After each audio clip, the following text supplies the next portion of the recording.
Занга Академи чадвараа хөгжүүл ирээдүгэ бүтээ.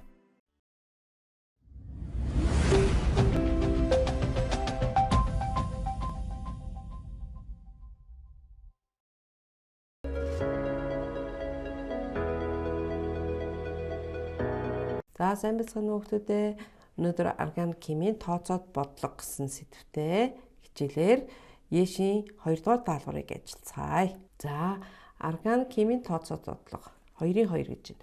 Хүчин зөрөгч агуулсан 11.4 г нэгэн органик нийтлийг эсэлдүүлэхэд 15 г нэг суурьд карбон хүчил үүсв. Мөн хэмжээний хүчлийг сармжуулахад эдэмхий калийн 20% уусмал 59.4 мл зарцуулагджээ гэсэн байна. За даалгавар 1 нь нэг суурьт хүчлийн молекул масс AB-г олно гэж байна. За тэгэхээр хэдүүлээ 1-р даалгавраас эхлээд ажиллацгаая.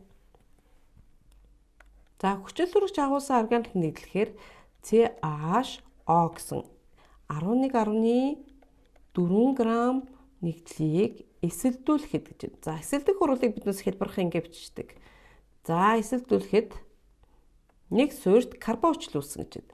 За нэг суурьт карбон хүчлийн ерөнхий томьёо бол CnH2nO2 гэсэн ерөнхий томьёотой байдаг байна. За энэ маань 15 г үүсгэн гэж байна. За тэгээд мөн хэмжээний хүчлийг сармжуулахад CnH2nO2. За мөн хэмжээнийхээр нөгөө 15 г карбон хүчлийг сармжуулахад за эдэмхий кали гэр кали OH. За энэ маань ямар урлыг өгөх вэ? CnH2n. За энэ карбон хүчлийн маань нэг устөрөгчийн атом нь калигаар халдаж байгаа учраас устөрөгчийн атомоос нэг хасчихна. За тэгээд яг уу гэвэл O2 гээд кали. За нэмэх нь нэг устөрөгчийн атом маань OH бүлэгтээ нэгдээд ус ялгарна гэсэн үг. За энд ийм урлыг өгч байгаа. За тэгэхээр энд урд орсон калийн хэмжээнд өгөгдсөн байна. За тэгвэл энэ урлаас биднес юу олж болох вэ гэвэл энэ карбон хүчлийн молекул массыг олж олно гэсэн үг. За тэгэхээр биднес эдэмхий кали OH-ийн уусмал маань уусмал байдлаар өгсөн. Тэгэхээр тэр уусмал дотор агуулж байгаа цэвэр кали OH-ийн хэмжээг олно гэсэн үг. За тэгэхээр уусмлын эхлээд масс олъё хэдүүлээ. Уусмлын масс гэдэг бол уусмлын эзэлхүүнийг нектар үржсэнтэй тэнцүү байгаа. За уусмлын эзэлхүүн 59.4 мл гэ өгдсөн. За энийг миллилитрийг за уусмлын нэгт нь 118 г-ыг байх нь миллилитр. За ингээд үржчих юм бол миллилитр хураагдлаа. За эндээс 70 г гэ гараад ирж байна. За энэ 70 г маань уусмлын масс байх, нийт масс. За тэгвэл уусмлын нийт массын 20% нь калийн OH байсан. За тэгвэл 70 г уусмлын массыг нийт уусмлын массыг 100% гэж үзэх юм бол за энэ 100% 20% нь хэдчнээ грамм байх вэ гэдгийг олчихно. За ингээд олох юм бол энд 14 г кали OH байсан гарч байна. За тэгэхээр биднес урлын тэртгэлээр тооцоо хийж байгаа учраас 14 г-аа шууд молийн тоо хэмжээнд шилжүүлчихнэ. За N төнцөө M-ийг бахан том M гэсэн томьёогоор 14 г-ыг кали OH-ийн молийн масс 56 тухаарчна. 56 г-ыг бахан молд. За энэ кэр тэг 125 моль гэж гараад ирчихнэ. За энэ бол юуны хэмжээ гэвэл кали OH-ийн молийн тоо хэмжээ. Урлын харьцаанаас харах юм бол 1 моль карбон хүчил маань 1 моль кали OH ороод 1 моль давс 1 моль ус үссэн байна. За ингээд молийн харьцаа бол 1:1:1. За тийм учраас 0.25 бичих юм бол 0.25 харьцах нь 0.25 харьцах нь тэг 25 харьцах нь тэг 25. За ийм харьцаа бичигдэнэ гэсэн үг. За эндээс биднес карбон нэг суурьд карбон хүчлийнхаа молийн массыг олж олно гэсэн үг. За тэг 125 моль карбон хүчил нь ийм моль нь 15 г юм бол 1 моль нь тэгвэл хичнээн грамм байж болох вэ гэдгийг олж болно. Яагаад гэвэл энэ уралд тэг 125 моль карбончлал орсон байна. Тэгвэл тэг 125 молийн мас нь 15 г гэд бидээс бодлого дээр өгсөн баг. За ингэж болох юм бол хүчлийн молийн мас нь 60 гэ гараад ирчихнэ.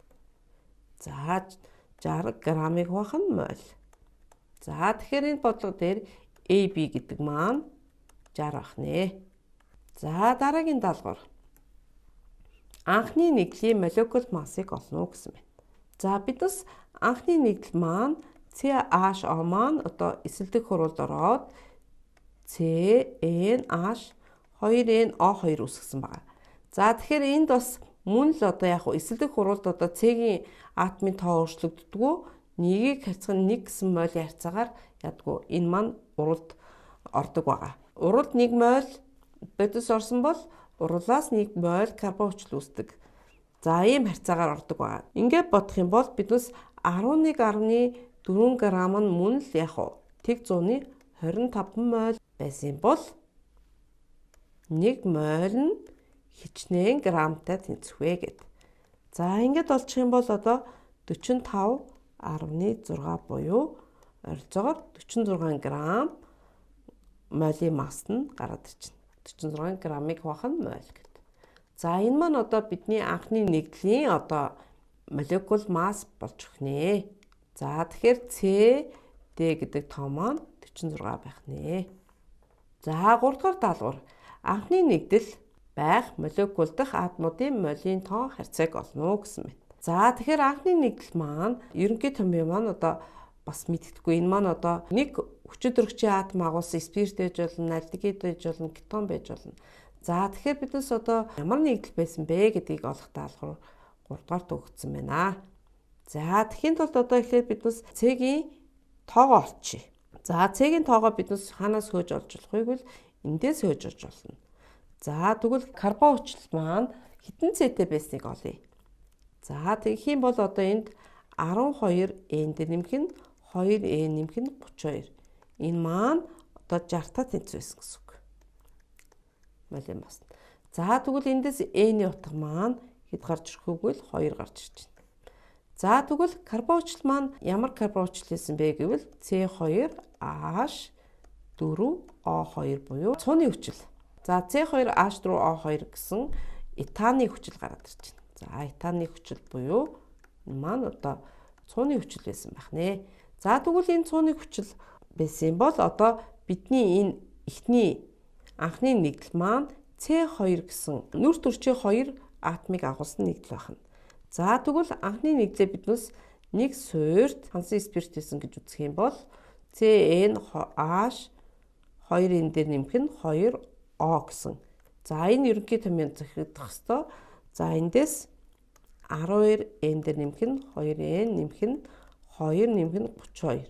За энэ маань одоо хэдтэй тэнцвэ байх ёстой гэвэл 46 байх ёстой байна. За ингээд эндээс болох юм бол n тэнцүү 2 гараад ирж байна.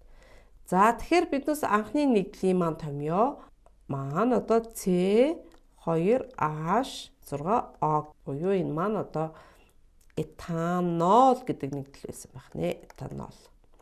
За тэгэхээр энэ дээр EFG гэдэг тоо маань 2 6 1 гэсэн ийм тоонууд байх нэ. За дөрөвдүгээр даалгавар.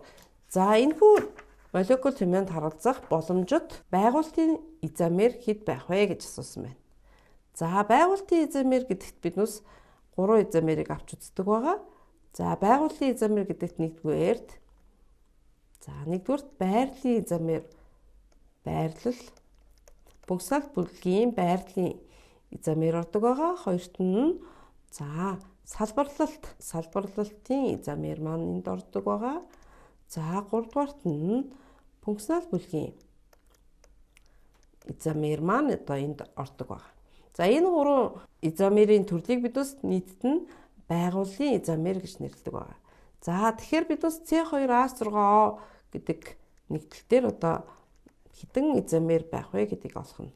За C2H6O. За энийг биднес байгуултыг одоо хураангуй томьёогоор бичих юм бол CH3 CH2OH.